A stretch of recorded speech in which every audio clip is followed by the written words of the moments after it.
Of course, as we mentioned, an explosion went off overnight in Elizabeth, New Jersey, after police discovered 5 pipe bombs near a train station there.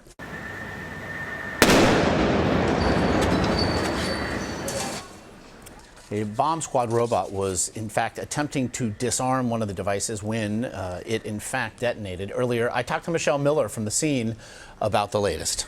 As you well know, that Amtrak and all of those commuter lines run through this particular station. It is now reopened. It was closed for much of the night as investigators are trying to figure out whether or not that this blast was in fact related to those other explosions. As you said, we now do and can confirm that all of those explosions have that common connection.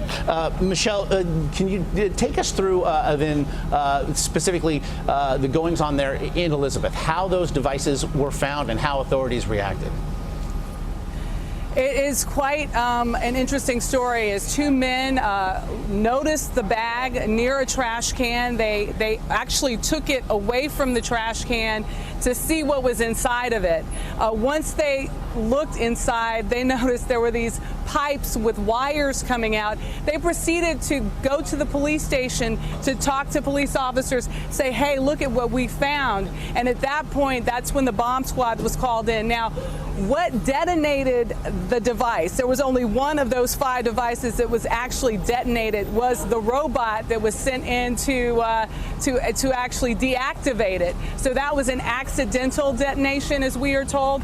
But by and large, the mayor here was speaking to us and saying that, you know, it was quite a startling event as that explosion went off.